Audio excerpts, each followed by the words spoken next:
Olá, Rosimério, Já. tudo bem? Prazer falar contigo, seja bem-vinda.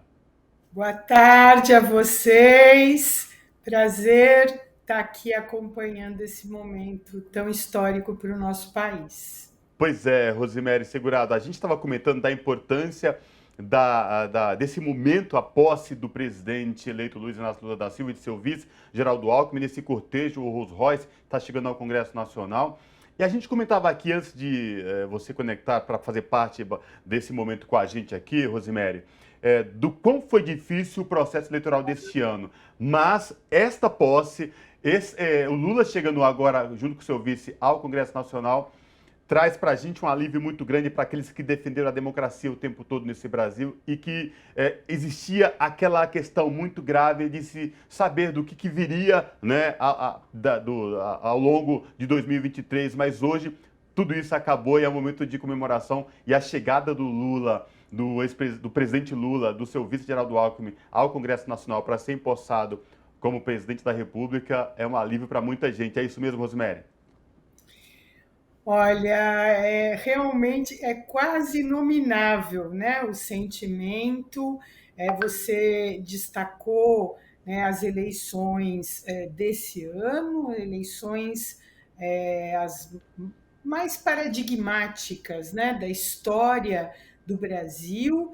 E se formos falar da história do período da redemocratização, então, sem dúvida, né? E também ressaltar que não foi só este ano, né?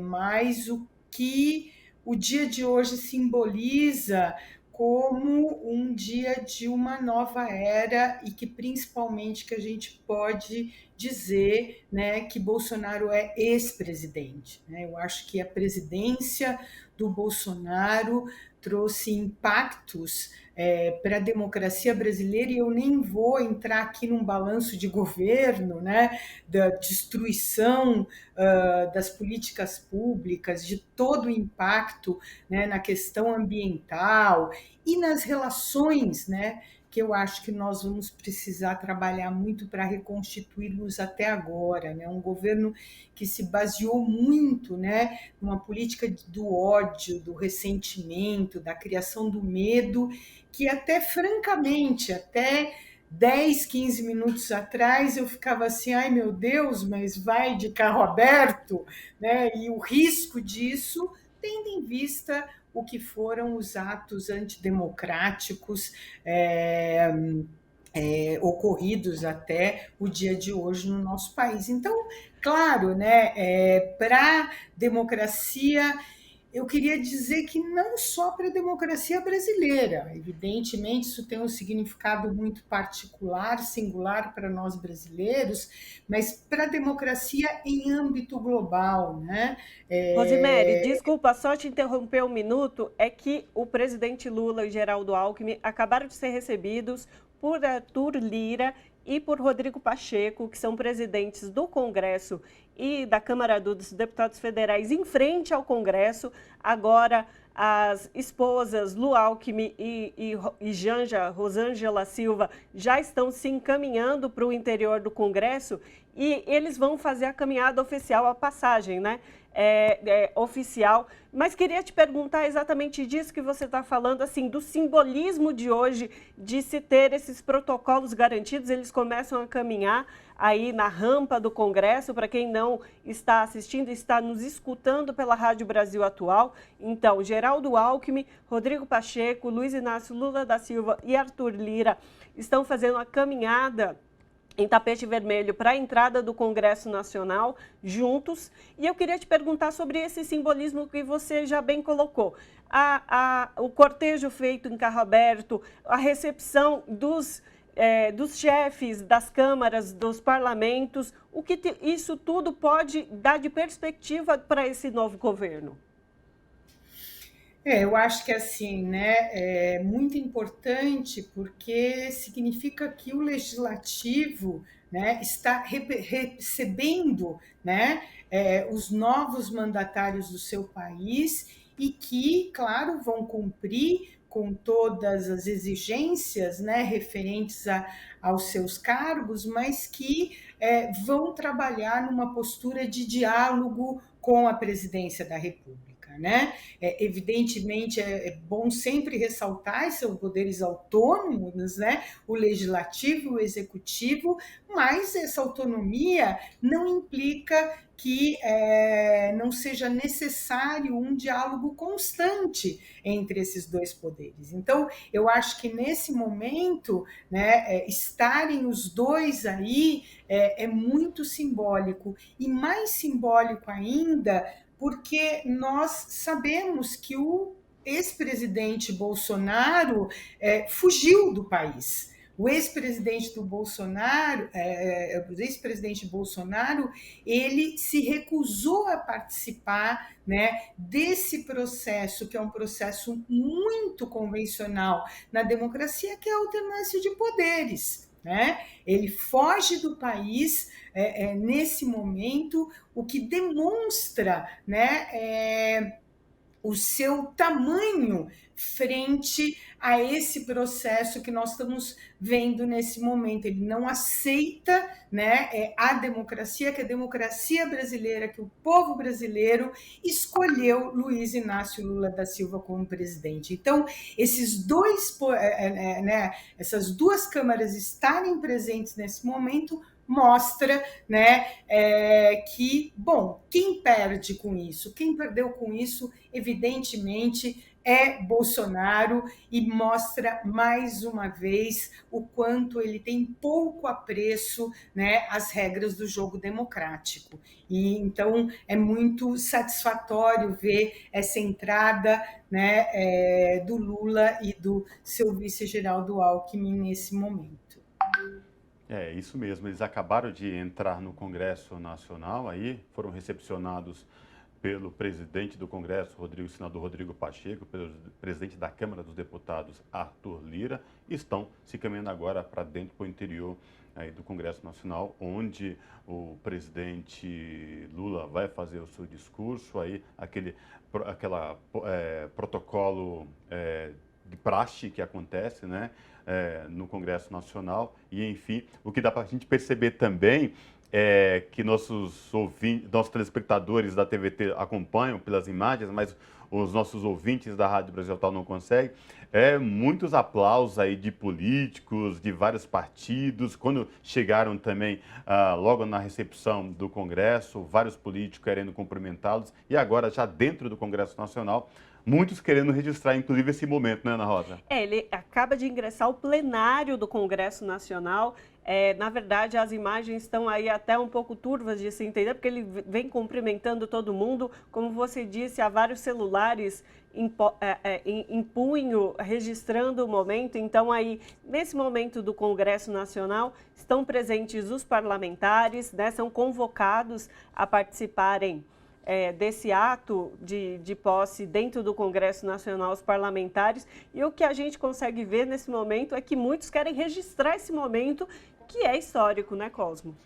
Rosimério, eu queria conversar contigo, repercutir essa questão de expectativa dos movimentos sociais. Na campanha presidencial, o presidente eleito Luiz Inácio Lula da Silva, ele deixou claro um dos seus principais objetivos, que era tirar os brasileiros da linha da fome, do mapa da fome, que ao final do mandato dele, os brasileiros, todo e qualquer lugar do Brasil, conseguissem fazer 3 refeições, eles estariam muito felizes. Porque nos últimos 4 anos, o desmonte nos programas sociais foram uma coisa assim assustadora, que não dá para mensurar aqui o tamanho disso. E o retrato do Brasil hoje, esse Brasil que o presidente eleito Luiz Inácio Lula da Silva e seu vice Geraldo Alckmin pegam e vão trabalhar a partir de amanhã, segunda-feira já, é um país devastado. É isso mesmo, Rosimério?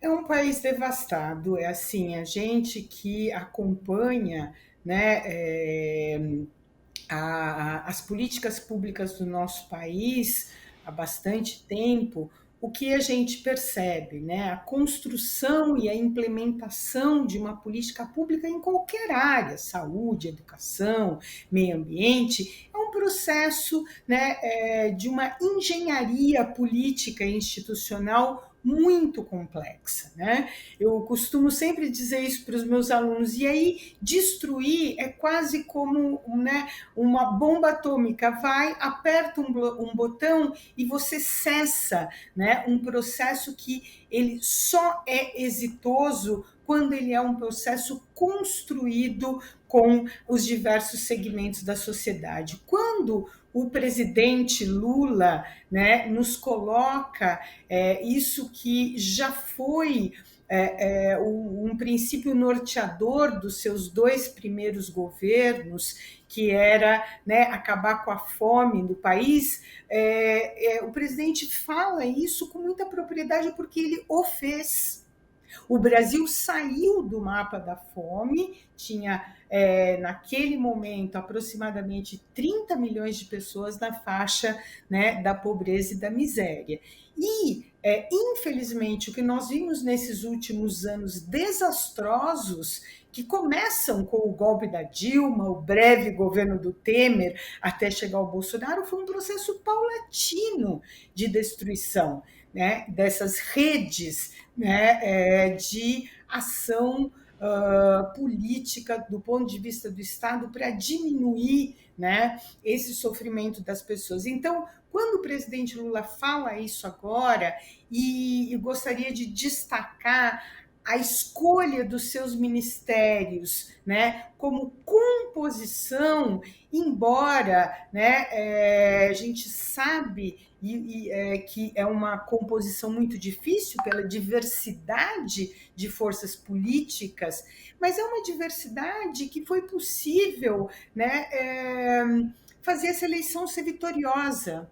E é uma diversidade, acho isso muito importante, que ela não podia ficar só para ganhar a eleição, né? É uma diversidade que ela é fundamental, ela é necessária, ela é pilar básico para esse processo de reconstrução do Estado brasileiro, né, de reconstrução dessas políticas sociais, para poder atingir esse objetivo que o Condon começa, né, me perguntando, que é a questão, né, da atenção à população mais pobre, né, e à população que está em sofrimento e que passa fome nesse momento, né? Então, por mais que seja uma composição que muitos dos nomes eles não contentam totalmente, mas frente ampla é isso, né? E eu me lembro que a gente começava desde 2019 a dizer: temos que ter uma frente ampla para vencer o bolsonarismo, para impedir o avanço do fascismo. E vamos lá, quem foi que conseguiu efetivar isso, que todos os segmentos da sociedade civil, né, de espectros políticos ideológicos diferentes, né, da esquerda ao centro até a direita, menos a extrema-direita, que é representada por Jair Bolsonaro, foi Luiz Inácio Lula da Silva, e demonstrou a habilidade, sim, nesse momento, desses nomes, e inclusive garantindo uma representatividade de gênero, uma representatividade étnica, racial, né? Então, é claro que nos enche de esperança, né? Embora saibamos que os desafios são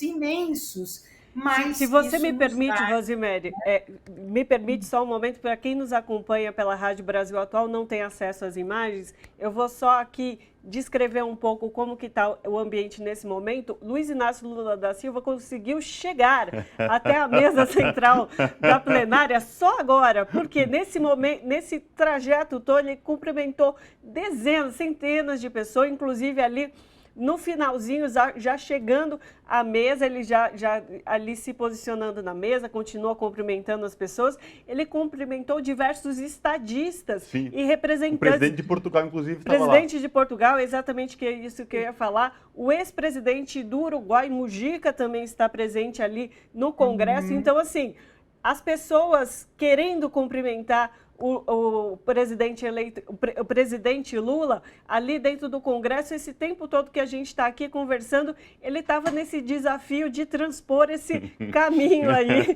Acredito até que vai atrasar um pouco o cerimonial por conta disso, porque é muita gente querendo, inclusive, parabenizá-lo por todo esse processo que você coloca, Rosemary, dessa questão da amplitude que ele trouxe dessa eleição, né? Ele fez realmente dessa eleição uma eleição de alianças, de uniões, de união pela democracia, de uma frente verdadeiramente pela garantia do nosso país livre e democrático, né? Ele continua a se preparar ali, no momento em que ele iniciar o discurso, a gente interrompe aqui a nossa conversa, mas, Rosemary, eu queria te perguntar exatamente sobre esse governo de transição, que foi, na verdade, praticamente um governo em execução já, né? Porque o presidente, ainda presidente eleito Lula, foi convidado a estar, por exemplo, na COP27 como representante do Brasil, mesmo ainda num governo de transição. Houve a aprovação da PEC da transição, também elaborada por esse gabinete de transição. Então, eu gostaria que você pudesse comentar um pouco isso, dessa importância que esse governo teve já antes mesmo de ser empossado. E na verdade, assim, é curioso que a gente até tem ouvido e acompanhado a imprensa falar governo de transição. E não existe governo de transição, né? Existia uma equipe de transição, né? Que atuou como governo porque Bolsonaro deixou de governar. Professora Rosemary, Eu acho que agora paramos, isso, né? vou pedir licença para a senhora porque já começou aí as falas no Tá Congresso. A senhora fica conectada com a gente, viu? Continuamos com a senhora, por favor. Bom, tá bom. Obrigado. Tá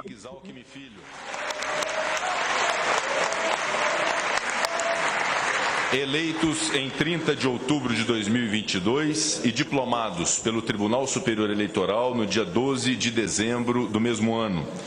Suas Excelências encaminharam à mesa os diplomas que serão publicados na forma do regimento interno. Compõem a mesa com esta presidência o excelentíssimo senhor presidente da República eleito, Luiz Inácio Lula da Silva, o excelentíssimo senhor vice-presidente da República eleito, Geraldo José Rodrigues Alckmin Filho, o excelentíssimo senhor presidente da Câmara dos Deputados, deputado Arthur Lira, a excelentíssima senhora presidente do Supremo Tribunal Federal, ministra Rosa Weber, o excelentíssimo senhor Procurador-Geral da República, Dr. Augusto Aras, o excelentíssimo senhor primeiro secretário da Mesa do Congresso Nacional, deputado Luciano Bivar.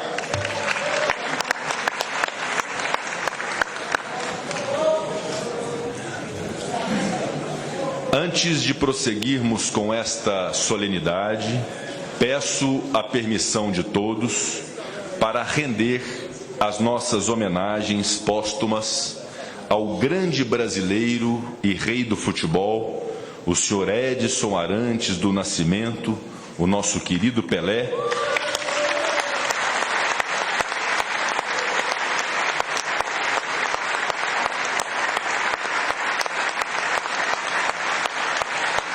e também as homenagens póstumas à sua santidade, o Papa Emérito Bento XVI, ambos falecidos nos últimos dias. Proponho, nesse instante, que fiquemos em posição de respeito para observarmos um minuto de silêncio.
agradeço a todos e, neste instante, convido-os.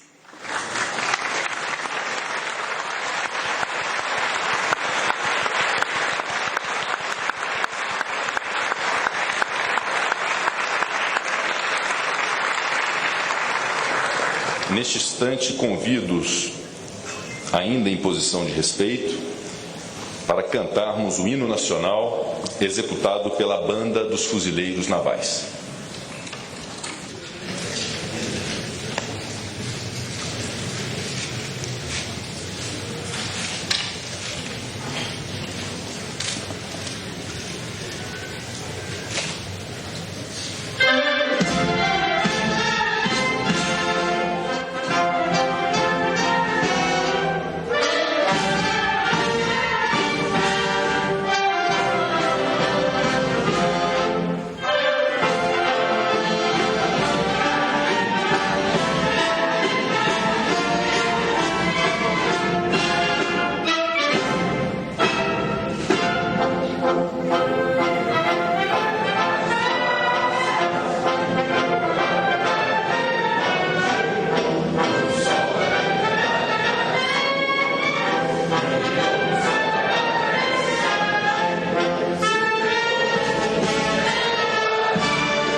Convido a todos a se manterem em posição de respeito para o compromisso constitucional. Convido o excelentíssimo presidente da República eleito, senhor Luiz Inácio Lula da Silva, a prestar o compromisso constitucional. Prometo manter, defender e cumprir a Constituição, observar as leis, promover o bem geral do povo brasileiro, sustentar a união, a integridade e a independência do Brasil.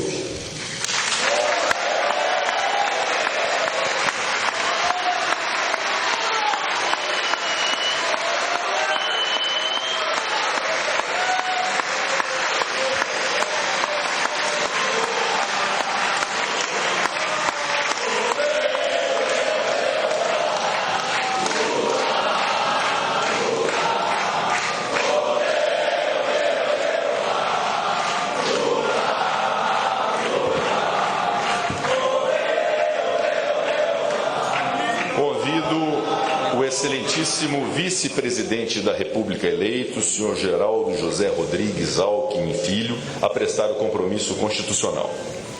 Prometo defender e cumprir a Constituição, observar as leis, promover o bem geral do povo brasileiro, sustentar a união, a integridade e a independência do Brasil.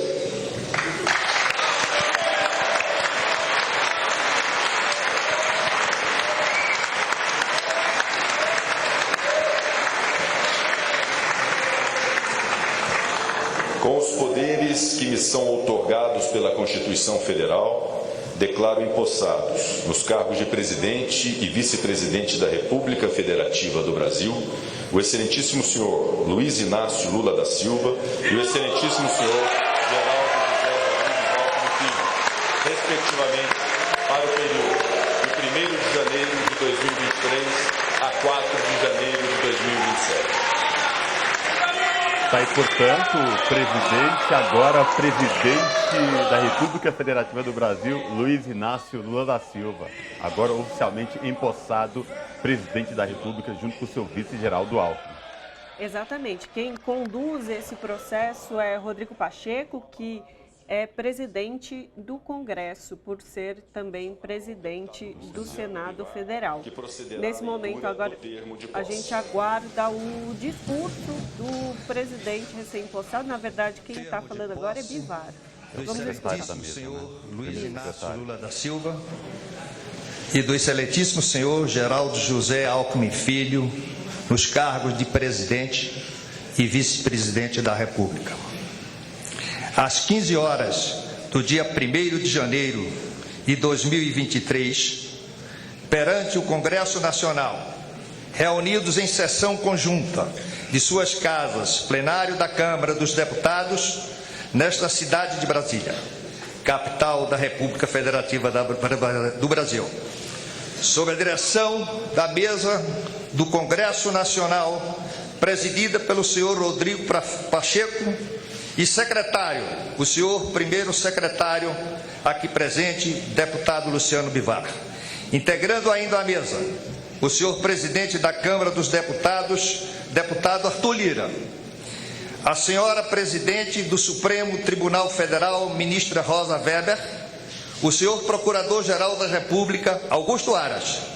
Compareceram os senhores Luiz Inácio Lula da Silva e Geraldo José Rodrigues Alckmin Filho, que, nos termos do artigo 78 da Constituição Federal, foram solenemente empossados nos cargos de presidente e vice-presidente da República, respectivamente, para os quais foram eleitos no dia 30 de outubro de 2022 e diplomados pelo Tribunal Superior Eleitoral no dia 12 de dezembro do mesmo ano.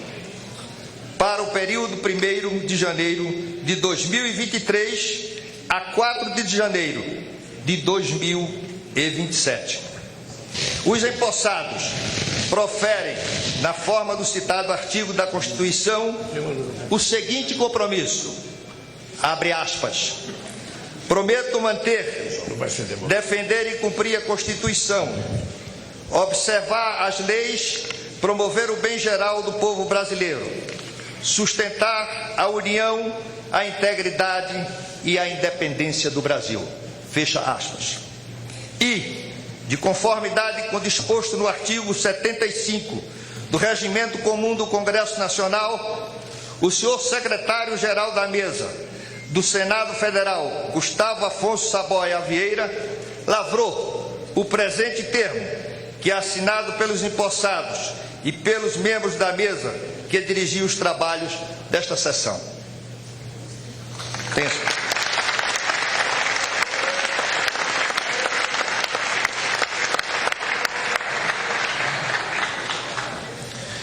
O termo de posse será assinado pelo excelentíssimo senhor presidente da República, pelo excelentíssimo senhor vice-presidente da República, por esta presidência, pelo excelentíssimo senhor presidente da Câmara dos Deputados, pela excelentíssima senhora presidente do Supremo Tribunal Federal, pelo excelentíssimo senhor procurador-geral da República e pelo excelentíssimo senhor primeiro secretário da mesa do Congresso Nacional. Agora, nesse momento, os documentos de posse estão sendo colocados à mesa. Hoje, para contar uma pequena história. Eu estou vendo aqui o ex-governador do Piauí, o companheiro Hélito. Eu queria contar uma história. Em 1989, eu estava fazendo um comício no Piauí. Foi um grande comício. Depois nós fomos caminhar até a igreja São Benedito. E ao terminar o comício, um cidadão me deu essa caneta e disse que essa caneta era para me assinar a posse se eu ganhasse as eleições de 89.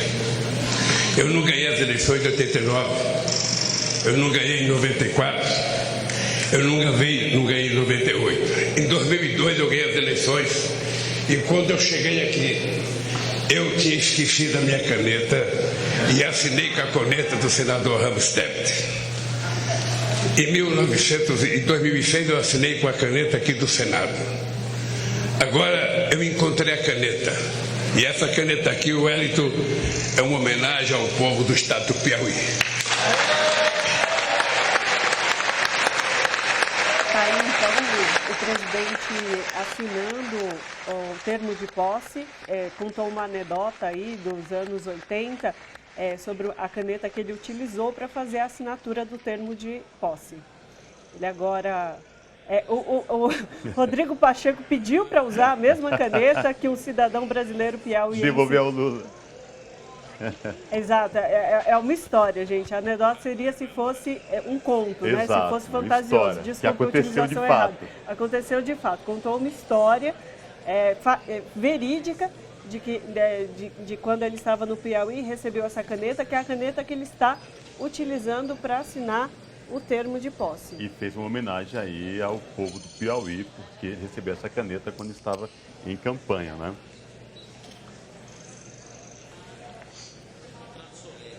Rapaz, nunca queria ganhar isso.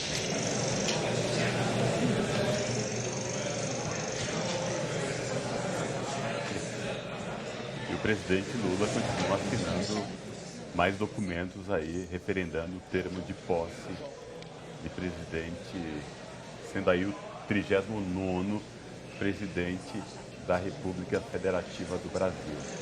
O Rodrigo Pacheco, então, pegou a caneta de Luiz Inácio Lula da Silva, que ele contou essa história, que um cidadão piauiense deu a caneta a ele e disse que para ele assinar o termo de posse quando ele fosse eleito. Ele contou a história, então, que nos anos anteriores que ele foi eleito, ele não estava em posse da caneta, mas desse ano está. E Rodrigo Pacheco utiliza a mesma caneta também para fazer o referendo do termo de posse como presidente do Congresso e presidente do Senado.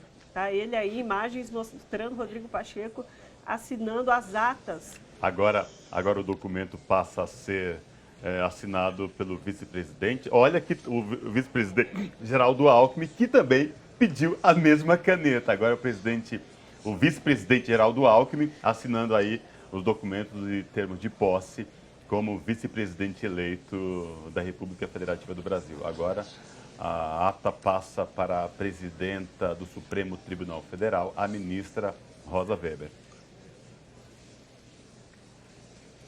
E estão presentes aí os representantes dos três poderes, né, Cosmo?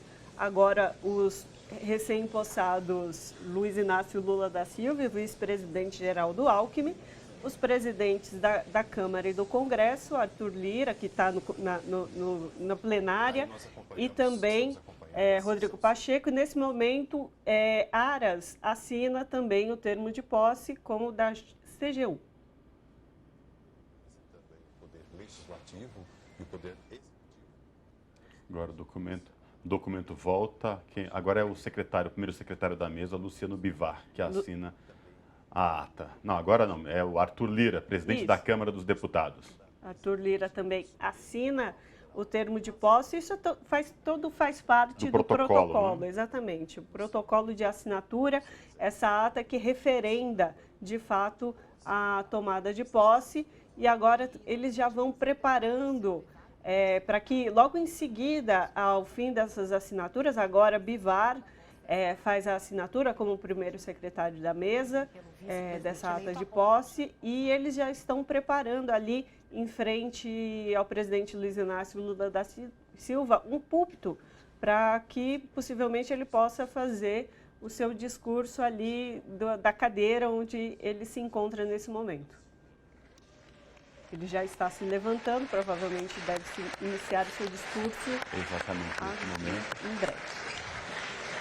Excelentíssimo senhor presidente do Congresso Nacional, senador Rodrigo Pacheco, excelentíssimo senhor presidente da Câmara dos Deputados, deputado Arthur Lira, excelentíssima senhora presidenta do Supremo Tribunal Federal, ministra Rosa Weber, meu querido companheiro vice-presidente da República, Geraldo Alckmin, senhoras e senhores chefes de estados e de governo que nos prestigiam, senhor primeiro secretário da mesa da Câmara dos Deputados, deputado Luciano Bivar, senhor procurador-geral da República, Augusto Aras,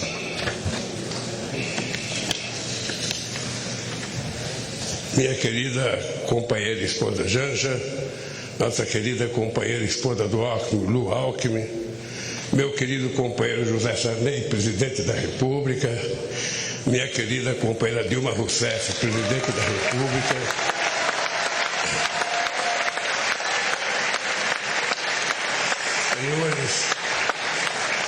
senhores parlamentares, senhoras e senhores chefes de delegação estrangeira, meus amigos e minhas amigas. Pela terceira vez, compareço a este Congresso Nacional para agradecer ao povo brasileiro o voto de confiança que recebemos. Renovo o juramento de fidelidade à Constituição da República, junto com o vice-presidente Geraldo Alckmin e os ministros que conosco vão trabalhar. Se estamos aqui hoje, é graças à consciência política da sociedade brasileira e à frente democrática que formamos ao longo desta histórica campanha eleitoral. Foi a democracia a grande vitoriosa nesta eleição, superando a maior mobilização de recursos públicos e privados que já se viu, as mais violentas ameaças à liberdade do povo, a mais abjeta campanha de mentiras e de ódio tramada para manipular e constranger o eleitorado brasileiro. Nunca os recursos do Estado foram tão desvirtuados em proveito de um projeto autoritário de poder. Nunca a máquina pública foi tão desencaminhada dos controles republicanos. Nunca os eleitores foram tão constrangidos pelo poder econômico e por mentiras disseminadas em escala industrial.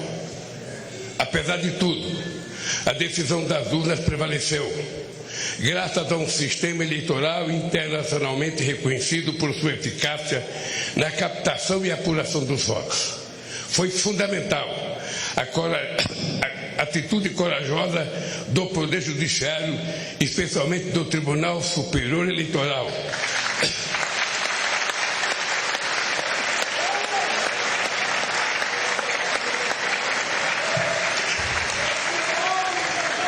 para fazer prevalecer a verdade das urnas sobre as violências de seus detratores.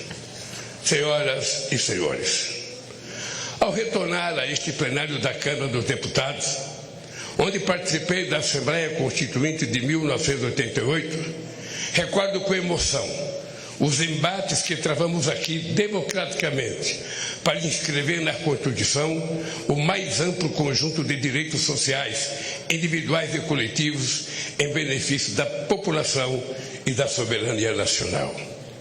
20 anos atrás, quando fui eleito presidente pela primeira vez, ao lado do companheiro vice-presidente José Alencar, iniciei o discurso de posse com a palavra mudança. A mudança que pretendíamos era simplesmente concretizar os preceitos constitucionais, a começar pelo direito à vida digna, sem fome, com acesso ao emprego, à saúde e à educação.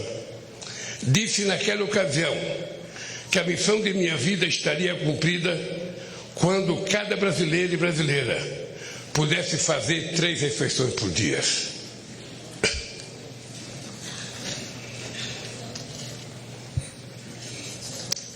ter de repetir este compromisso no dia de hoje, diante do avanço da miséria e do regresso da fome, que havíamos superado, é o mais grave sintoma da devastação que se impôs ao país nos anos recentes. Hoje, nossa mensagem ao Brasil é de esperança e reconstrução. O grande edifício de direitos, de soberania e de desenvolvimento que essa nação levantou a partir de 1988 vinha sendo sistematicamente demolido nos anos recentes. É para reerguer este edifício de direitos e valores nacionais que vamos dirigir todos os nossos esforços. Queridos amigos e amigas, em 2002, dizíamos que a esperança tinha vencido o medo, no sentido de superar os temores diante da inédita eleição de um representante da classe trabalhadora para presidir os destinos do país. Em 8 anos de governo, deixamos claro que os temores eram infundados. Do contrário, não estaríamos aqui novamente. Ficou demonstrado que um representante da classe trabalhadora podia sim dialogar com a sociedade para promover o crescimento econômico de forma sustentável em benefício de todos, especialmente dos mais necessitados. Ficou demonstrado que era possível, sim, governar este país com a mais ampla participação social, incluindo os trabalhadores e os mais pobres no orçamento e nas decisões do governo.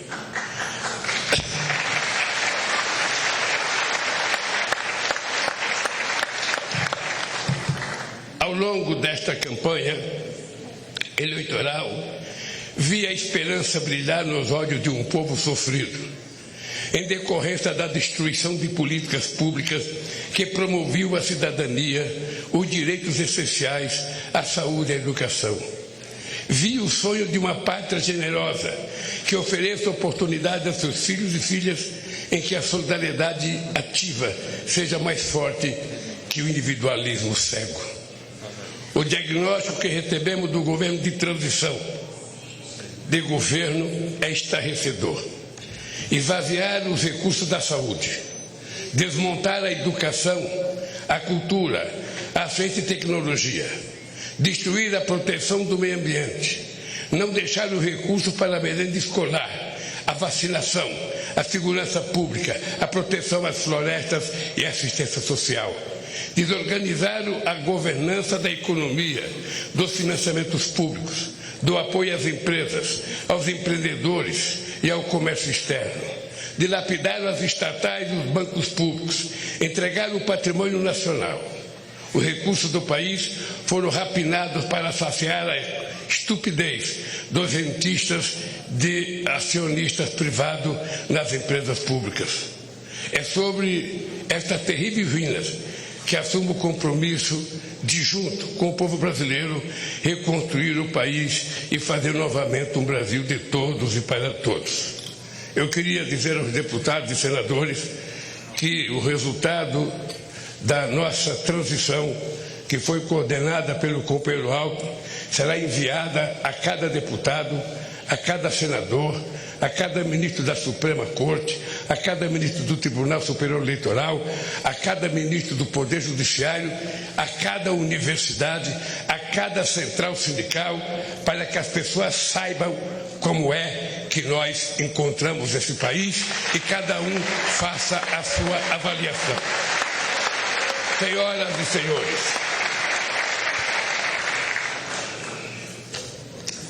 diante do desastre orçamentário que recebemos, apresentamos ao Congresso Nacional proposta que nos permitiu apoiar a imensa camada da população que necessita do Estado para simplesmente sobreviver. Quero agradecer à Câmara e ao Senado pela sensibilidade frente às urgências do povo brasileiro. Resisto à atitude extremamente irresponsável do Supremo Tribunal Federal e do Tribunal de Contas da União frente às situações que distorciam a harmonia dos poderes. Fiz assim fiz, porque não seria justo nem correto pedir paciência para quem tem fome. Nenhuma nação se ergueu nem poderá se erguer sobre a miséria do seu povo.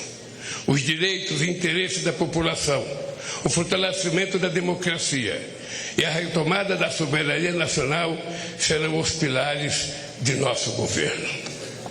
Esse compromisso começa pela garantia de do programa Bolsa Família renovado, mais forte e mais justo, para atender a quem mais necessita. Nossas primeiras ações visam resgatar da fome 33 milhões de pessoas e resgatar da pobreza mais de 100 milhões de brasileiros e brasileiras que suportaram a mais dura carga do projeto de destruição nacional que hoje se encerra. Senhoras e senhores, esse processo eleitoral também foi caracterizado pelo contraste entre distintas visões de mundo. A nossa, centrada na solidariedade e na participação política e social para a definição democrática dos destinos do país. A outra, no individualismo, na negação da política, na destruição do Estado em nome de supostas liberdades individuais. A liberdade que sempre defendemos é a de viver com dignidade, com pleno direito de expressão e manifestação e, sobretudo, de organização. A liberdade que eles pregam é a de oprimir o vulnerável, massacrar o oponente e impor a lei do mais forte acima das leis da civilização. O nome disso é barbárie.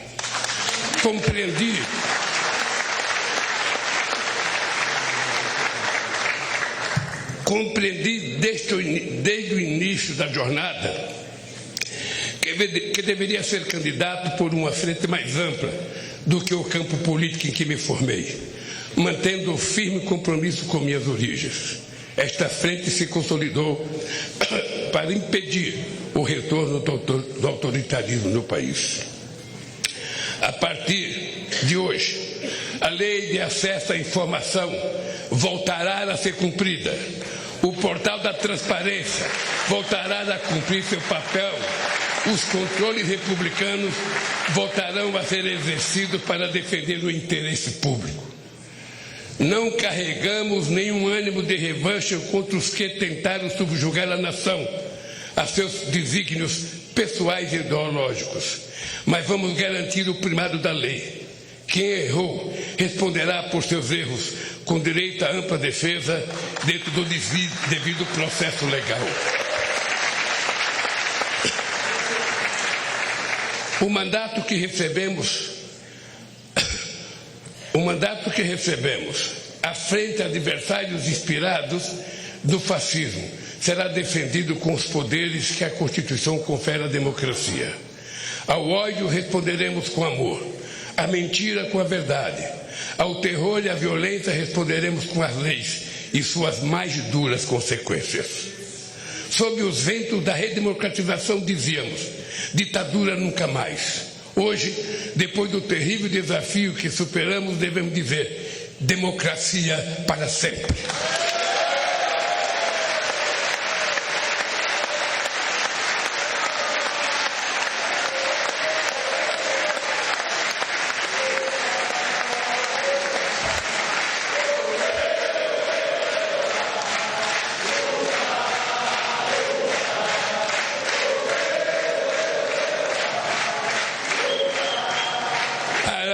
Para confirmar estas palavras, teremos de reconstruir em bases sólidas a democracia em nosso país. A democracia será defendida pelo povo na medida em que garantir a todos e a todas os direitos inscritos na Constituição. Senhoras e senhores, hoje mesmo estou assinando medidas para reorganizar as estruturas do Poder Executivo, de modo que volte a permitir o funcionamento do governo de maneira racional, republicana e democrática, para resgatar o papel das instituições do Estado, bancos públicos e empresas estatais no desenvolvimento do país, para planejar os investimentos públicos e privados na direção de um crescimento econômico sustentável ambientalmente e socialmente. Em diálogo com os 27 governadores, vamos definir prioridades para retomar obras e irresponsavelmente paralisadas, que são mais de 14 mil no país. Vamos retomar o Minha Casa Minha Vida e estruturar um novo PAC para gerar empregos na velocidade que o Brasil quer e necessita.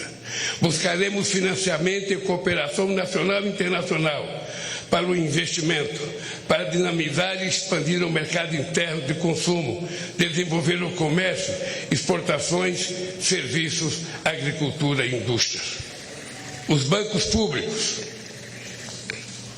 especialmente o BNDES e as empresas indutoras do crescimento e inovação como a Petrobras, terão um papel fundamental nesse novo ciclo. Ao mesmo tempo, vamos impulsionar as pequenas e médias empresas, potencialmente as maiores geradoras de emprego e renda, o empreendedorismo, o cooperativismo e a economia criativa. A roda da economia vai voltar a girar e o consumo popular terá papel central nesse processo.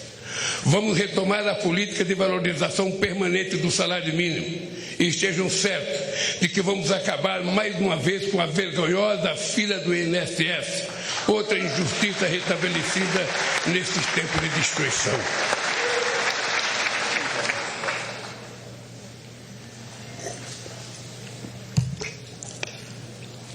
Vamos dialogar de forma tripartite, governo, centrais sindicais e empresariais, sobre uma nova legislação trabalhista, garantir a liberdade de empreender ao lado da proteção social é um grande desafio nos tempos de hoje.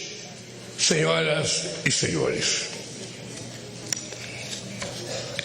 o Brasil é grande demais para renunciar ao seu potencial produtivo. Não faz sentido importar combustíveis, fertilizantes, plataforma de petróleo, microprocessadores, aeronaves e satélites. Temos capacidade técnica, capitais e mercado em grau suficiente para retomar a industrialização e a oferta de serviços em nível competitivo. O Brasil pode e deve figurar na primeira linha da economia global. Caberá ao Estado articular a transição digital e trazer a indústria brasileira para o século XXI, com uma política industrial que apoia a inovação, estimula a cooperação público-privada, fortaleça a ciência e tecnologia e garanta acesso a financiamentos com custos adequados. O futuro pertencerá a quem investir na indústria do conhecimento, que será objeto de uma estratégia nacional planejada em diálogo com o setor produtivo, centro de pesquisa de universidades, junto com o Ministério da Ciência e Tecnologia e Inovação, os bancos públicos estatais, agências de fomento à pesquisa. Nenhum outro país tem as condições do Brasil para se tornar uma grande potência ambiental, a partir da criatividade da bioeconomia e dos empreendimentos da sociobiodiversidade. Vamos iniciar a transição energética e ecológica para uma agropecuária e uma mineração sustentáveis, uma agricultura familiar mais forte e uma indústria mais verde. Nossa meta é alcançar o desmatamento zero na Amazônia, a emissão zero de gás de efeito estufa na matriz energética.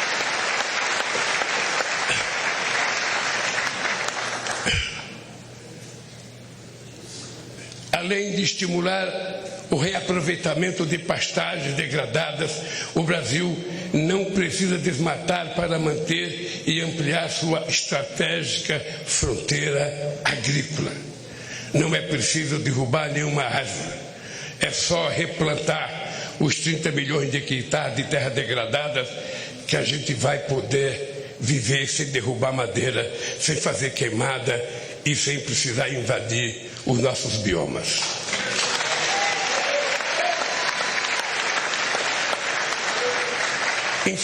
Incentivaremos sim a prosperidade na terra, liberdade e oportunidade de criar, plantar e colher continuará sendo nosso objetivo. O que não podemos admitir é que seja uma terra sem lei. Não vamos tolerar a violência contra os pequenos, o desmatamento e a degradação do ambiente que tanto mal já fizeram ao nosso país.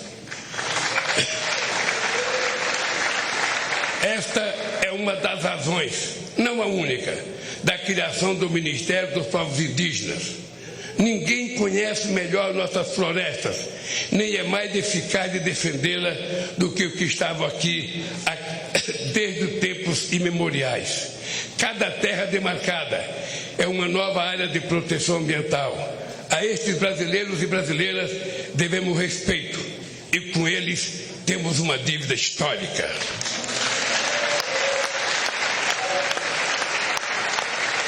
Vamos revogar todas as injustiças cometidas contra os povos indígenas. Queridos amigos e amigas, uma nação não se mede apenas pelas estatísticas, por mais impressionante que sejam. Assim como o ser humano, uma nação se expressa verdadeiramente pela alma de seu povo. A alma do Brasil reside na diversidade inigualável da nossa gente e das nossas manifestações culturais. Estamos refundando o Ministério da Cultura, com a ambição de retornar mais intensamente às políticas de incentivo e de acesso aos bens culturais interrompidas pelo obscurantismo nos últimos anos. Uma política cultural democrática não pode temer a crítica nem eleger favoritos. Que brotem todas as flores e sejam colhidas todos os frutos da nossa criatividade. Que todos possam dela usufruir sem censura e sem discriminação.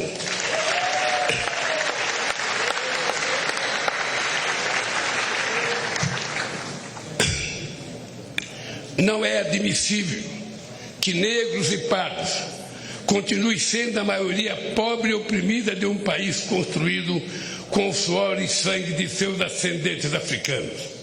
Criamos o Ministério da Promoção da Igualdade Racial para ampliar a política de cotas nas universidades e no serviço público, além de retomar as políticas voltadas para o povo negro e pardo na saúde, educação e cultura. É inadmissível que as mulheres recebam menos que os homens realizando a mesma função, que não sejam reconhecidas em um mundo político machista, que sejam assediadas impunemente nas ruas e no trabalho, que sejam vítimas de violência dentro e fora de casa. Estamos refundando também o Ministério das Mulheres para demolir esse castelo secular de desigualdade e preconceito.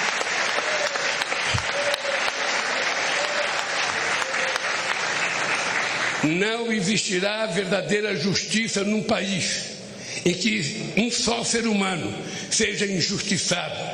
Caberá ao Ministério dos Direitos Humanos zelar e agir para que cada cidadão ou cidadã tenha seus direitos respeitados no acesso aos serviços públicos e particulares, na proteção frente ao preconceito ou diante da autoridade pública. Cidadania é outro nome da nossa querida democracia. O Ministério da Justiça e da Segurança Pública atuará para harmonizar os poderes e entes federados no objetivo de promover a paz onde elas é mais urgente, nas comunidades pobres, no seio das famílias vulneráveis, ao crime organizado, às milícias e à violência. Venha ela de onde vier. Estamos revogando os criminosos decretos de ampliação de acesso a armas e munições que tanta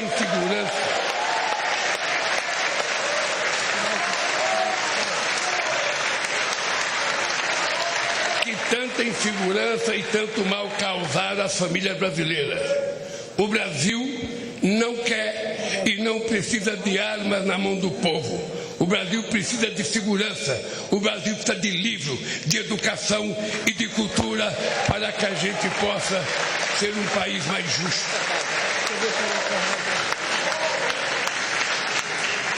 Sob a proteção de Deus, inauguro este mandato reafirmando que no Brasil a fé pode estar presente em todas as moradas, nos diversos templos, igrejas e cultos.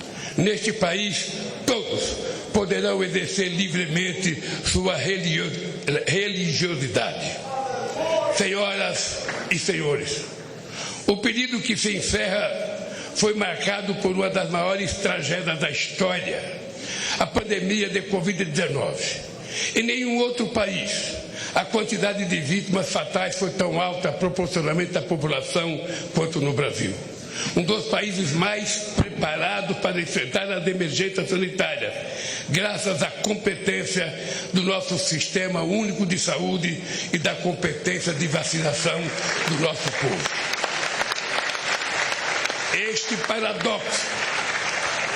Este paradoxo só se explica pela atitude criminosa de um governo negacionista, obscurantista e insensível à vida. As responsabilidades por esse genocídio hão de ser apuradas e não devem ficar impunes.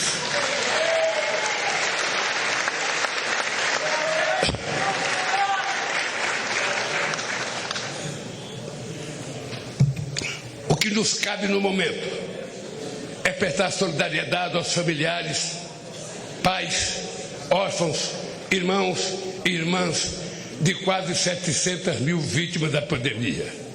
O SUS é provavelmente a mais democrática das instituições criada pela Constituição de 88. Certamente por isso foi a mais perseguida desde então e foi também a mais prejudicada por uma estupidez chamada teto de gastos que haveremos de revogar.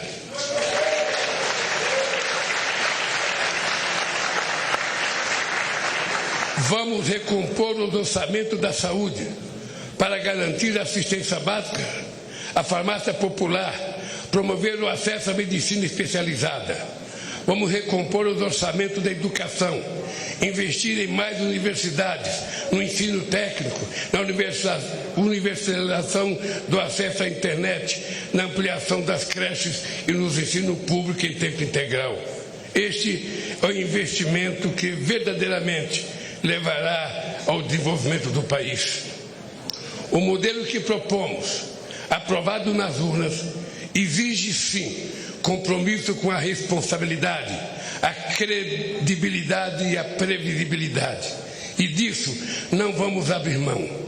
Foi com realismo orçamentário, fiscal e monetário, buscando a estabilidade, controlando a inflação e respeitando contratos que governamos este país.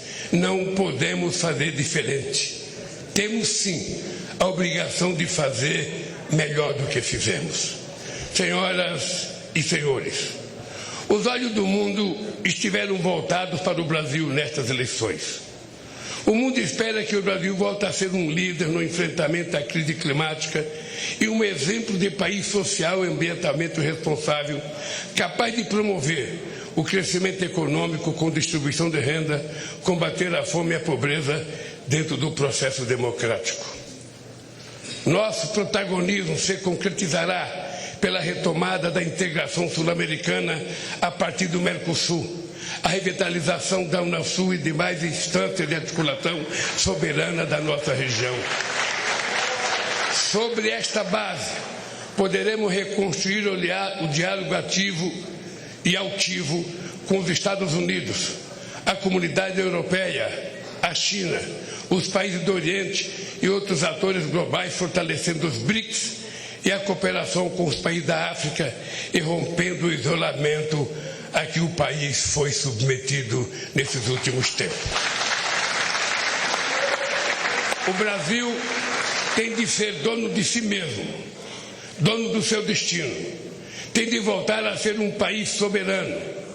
Somos responsáveis pela maior parte da Amazônia e por vastos biomas, grandes aquíferos, jazida de minérios, petróleo e fonte de energia limpa. Com soberania e responsabilidade, seremos respeitados para compartilhar essa grandeza com a humanidade, solidariamente, jamais com subordinação. A relevância da eleição no Brasil refere-se, por fim, às ameaças que o modelo democrático vem enfrentando ao redor do planeta. Articula-se uma onda de extremismo autoritário que dissemina o ódio e a mentira por meios tecnológicos que não se submete a controles transparentes.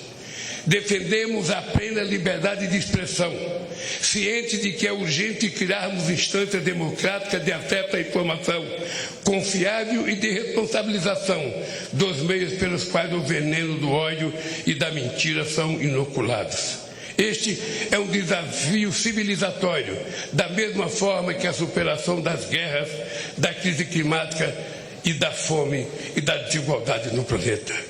Reafirmo para o Brasil e para o mundo a convicção de que a política, em seus mais elevados sentidos, e apesar de todas as suas limitações, é o melhor caminho para o diálogo entre os interesses divergentes para a construção pacífica de consenso. Negar a política e desvalorizá-la e criminalizá-la é o caminho da barbárie e das tiranias.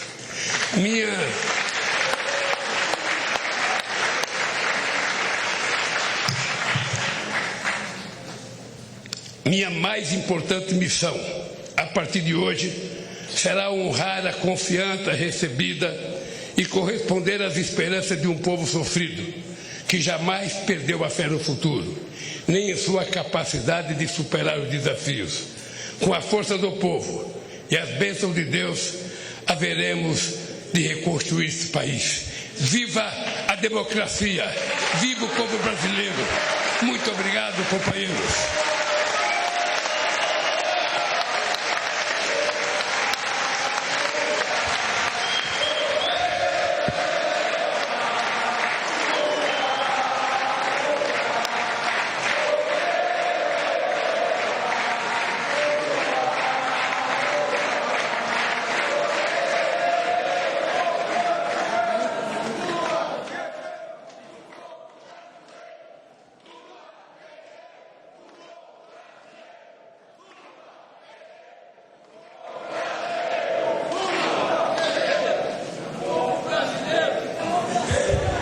Excelentíssimo senhor Presidente da República Federativa do Brasil, Luiz Inácio Lula da Silva, excelentíssimo senhor Vice-Presidente da República Federativa do Brasil, Geraldo Alckmin, senhor Presidente da Câmara dos Deputados, deputado federal Arthur Lira, senhora Presidente do Supremo Tribunal Federal, ministra Rosa Weber, senhor Primeiro Secretário da Mesa do Congresso Nacional, senhor Deputado Federal Luciano Bivar, senhor Procurador-Geral da República, Dr. Augusto Aras, minhas saudações às familiares dos empossados, nas pessoas da senhora Rosângela Lula da Silva, primeira-dama, e da senhora Maria Lúcia Guimarães Ribeiro Alckmin, às autoridades presentes, senhores e senhoras, chefes de Estado e de Governo, vice-chefes de Estado e de Governo, chefes de Poder Legislativo, ministros de Negócios Estrangeiros, enviados especiais, representantes de organismos internacionais e embaixadores. Uma saudação ao ex-presidente da República Federativa do Brasil, senhor José Sarney, a ex-presidente da República Federativa do Brasil, senhora Dilma Rousseff, senhores e senhoras senadores, senadoras, deputados federais, deputadas federais, senhores ministros de Estado indicados, senhor presidente do Tribunal Superior Eleitoral, ministro Alexandre de Moraes, senhora presidente do Superior Tribunal de Justiça, ministra Maria Tereza de Assis Moura, senhor presidente do Tribunal Superior do Trabalho, ministro Lélio Bentes Correia, senhores governadores de Estado, autoridades, convidados presentes.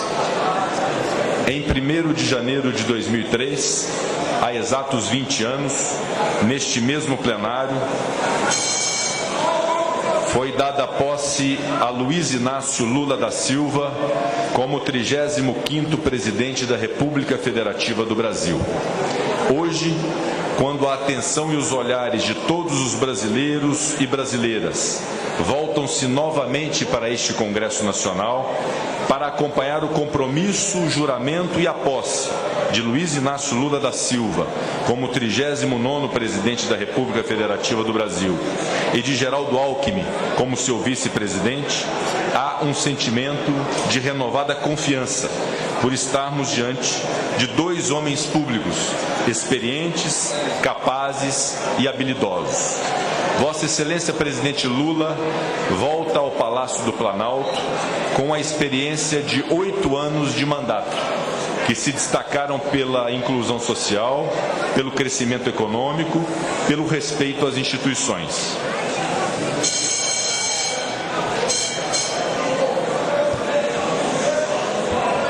E volta ao lado de Geraldo Alckmin, ex-governador do estado de São Paulo, antigo adversário nas eleições presidenciais de 2006 e agora seu vice, em um sinal claro de que o interesse do país está além e acima de questões partidárias. Um sinal de que é preciso unir forças pelo Brasil. O início de novo governo é momento de renovação da esperança em um país mais inclusivo, seguro, democrático e justo. Como todo novo começo, o Brasil ganha fôlego e se enche de expectativas próprias de quem foi agraciado com uma outra chance. Uma chance de fazer mais, uma chance de fazer melhor. Nas eleições de 2022, a democracia brasileira foi testada e saiu-se vitoriosa. É possível que tenha sido o processo eleitoral mais importante da nossa história após a redemocratização. O tempo dirá. As instituições foram capazes de garantir a vontade da soberania popular, que se manifestou por meio dos votos no processo eleitoral e resultou na escolha majoritária da frente ampla defendida pela chapa vitoriosa. E aqui um registro de reconhecimento deste Congresso Nacional à justiça eleitoral do nosso país, na pessoa do ministro Alexandre de Moraes, presidente do Tribunal Superior Eleitoral. Senhor presidente Lula, senhor vice-presidente Alckmin, o Brasil os escolheu como as autoridades máximas do Poder Executivo para conduzir uma nação de mais de 200 milhões de pessoas. O novo governo chega com desafios complexos, como unificar um Brasil polarizado, garantir compromissos sociais e governar com responsabilidade fiscal. Unir o país em prol de um objetivo comum é imperativo e urgente. Reconciliar os brasileiros que discordaram sobre os rumos do país, incentivar atos de generosidade, desencorajar o revanchismo, coibir com absoluto rigor atos de violência, restabelecer a verdade, fortalecer a liberdade da imprensa, honrar a Constituição e venerar a democracia. O Brasil, senhor presidente, clama por mudanças estruturais. Os anseios sociais precisam ser concretizados, não há tempo a perder. Há brasileiros que precisam muito de nós, agentes públicos, pois passam fome, vivem na miséria, sofrem com as desigualdades.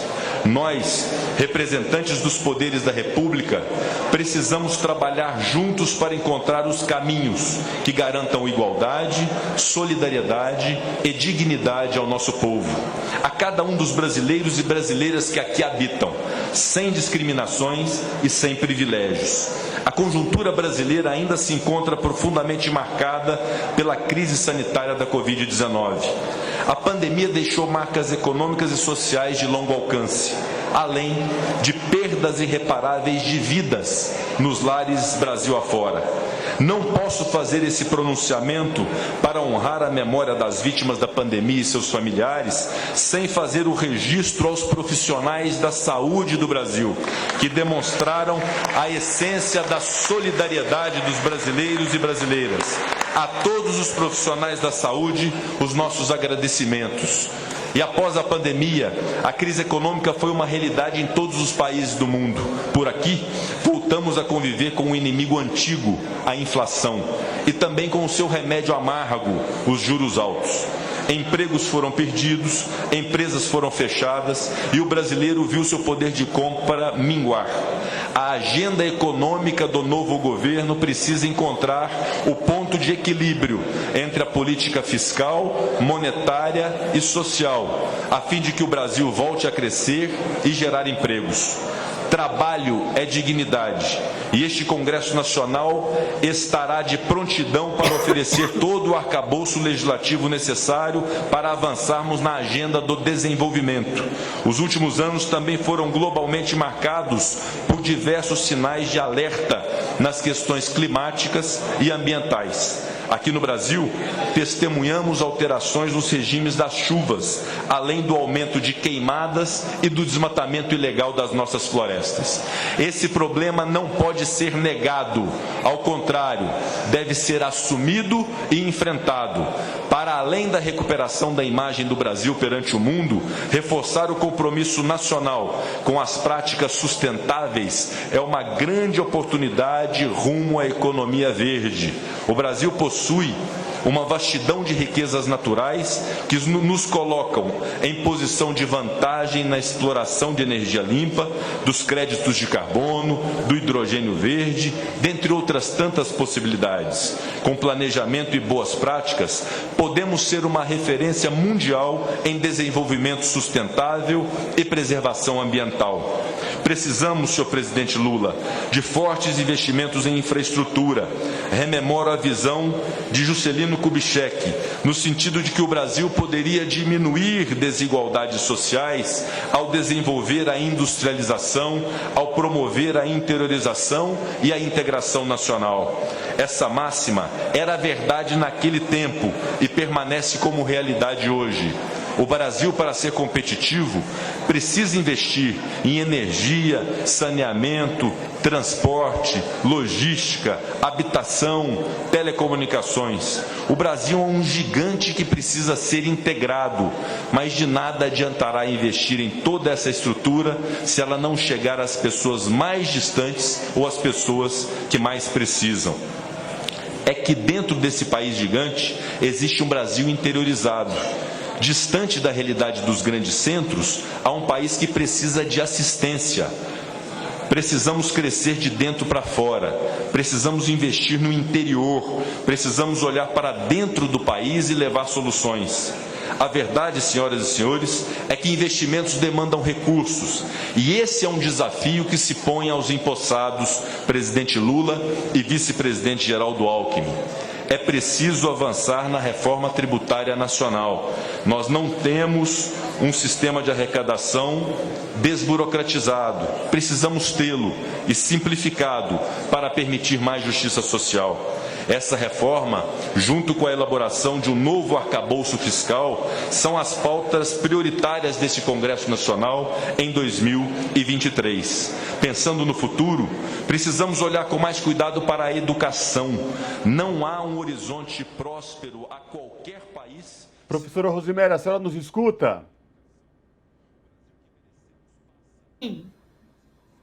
Professora? Me escuta? Oi? Sim, escutamos. Professora, a senhora acompanhou com a gente agradece gentilmente a senhora ter ficado conectada com a gente, vendo o discurso do presidente Lula. Eu queria comentar com a senhora agora, a partir daí, esse momento histórico e esse discurso do presidente Lula. Ele fala em respeito à democracia, ele fala em respeito aos direitos sociais, ele fala em respeito ao Estado e ao crescimento sustentável. Eu queria ouvi-la sobre o discurso do presidente Lula, se isso que ele falou, esse discurso, era o esperado, professora? Olha, eu acho que, na verdade, ele era o esperado à medida que ele reafirma algumas dos seus compromissos de campanha. E eu estou chamando, enfatizando a atenção para a palavra compromissos, porque muitas vezes a palavra promessa, ela é uma palavra que vem carregada de um sentido dúbio e que muitas vezes político promete e não cumpre, o que é verdade, muitos não fazem. O compromisso, né, no caso do presidente Lula, é um compromisso que está relacionado, né, ao diálogo que ele privilegia com os setores da sociedade, e, claro, evidentemente, os setores que são mais necessitados, né, num primeiro momento. Agora, é um compromisso também que é reafirmado com a democracia, porque se ele não tiver, né, como parcerias, como articulações para esse projeto de reconstrução nacional, aliados comprometidos com o sentido democrático, né, é aquilo que ele fala, que é muito interessante no discurso, né? O que nós temos é a barbárie. Na ausência da política, na ausência da democracia, nós abrimos brecha para a barbárie, que nos últimos anos simbolizou uma ampliação, não de, também gostaria de chamar atenção para uma coisa, não de um setor ligado aos conservadores. Não é nenhum problema o conservadorismo, o problema é o reacionarismo e o autoritarismo. Então, eu acho que o discurso do presidente Lula, ele primeiro traz, né, algumas informações sobre o diagnóstico de como ele pega esse país, né? E é importante que isso seja dito. Ele fala do relatório, né, da equipe de transição e que vai disponibilizar amplamente, voltando à questão da transparência, que é uma coisa básica, né, numa sociedade democrática, a transparência e a informação de qualidade. Tudo que nós não tivemos nesses últimos anos, né? Então, aqui, esse é um discurso, né, muito, poderia dizer assim, que ele é muito abrangente dos compromissos que o presidente Lula assumiu quando se colocou neste lugar para ser o representante máximo do país e a se candidatar novamente e ser vitorioso, né? Então, é muito um discurso muito interessante que abre brecha, quer dizer assim, nós poderíamos ficar aqui mais de hora falando aquilo com relação à política energética, à política de enfrentamento à fome, à diversidade com relação à presença, né, de negros, pardos, mulheres, indígenas, deficientes, ou seja, tem a questão do investimento, né, na questão agrária com responsabilidade, quando ele fala assim,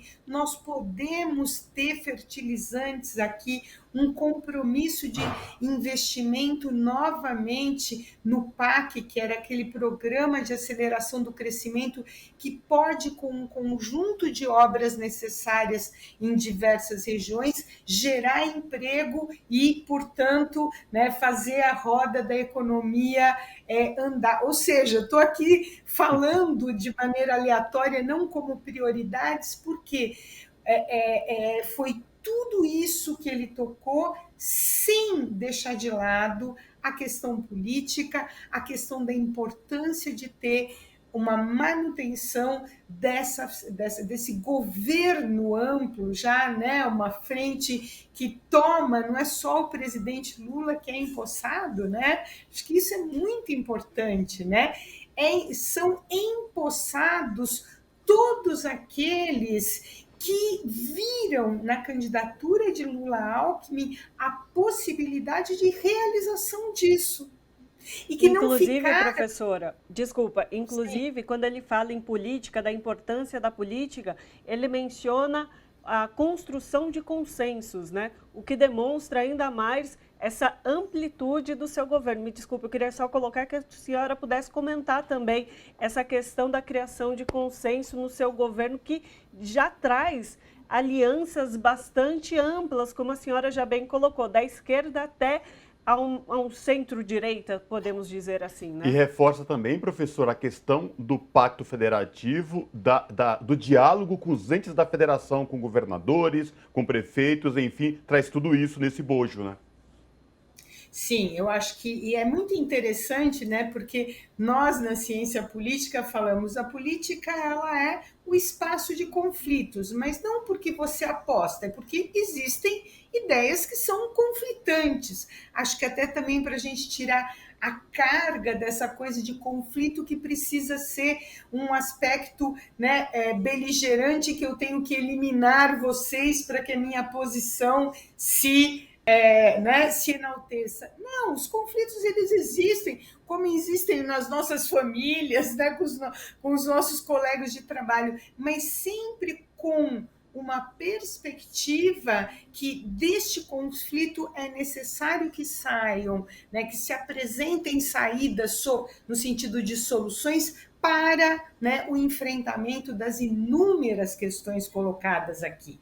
Então, é a construção, né, de um possível. Eu acho que isso é muito interessante, né, o desafio que Lula, né, se coloca a cumprir nesse momento, e como ele traz todos esses setores, né, para essa fala, e aí volto a dizer, quer dizer assim, que está, né, numa das casas legislativas, né, diante desses setores, né, que vocês bem lembraram, quer dizer assim, os representantes do povo, senadores ou deputados federais, mas a questão do pacto federativo que você chama a atenção, ela é muito importante, porque o que nós vimos nesse período recente da nossa história foi o contrário. O governo federal, em muitos momentos,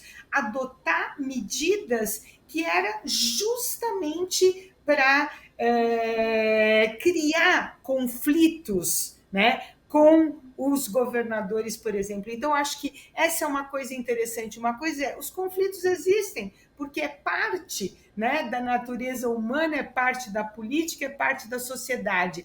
A criação de conflitos e a aposta neles é uma outra coisa. É uma política que ela vai do confronto para a criação de ressentimento, de ódio político. Então, aqui não, né? Os conflitos nós não vamos enfrentar com um ódio, né? Ou com uma perspectiva de eliminar a diferença, mas de ver o que é possível desses conflitos produzir políticas e situações e contextos para favorecer, né, um ambiente, né, saudável para a política brasileira e não um ambiente tóxico como que nós vivemos nos últimos anos.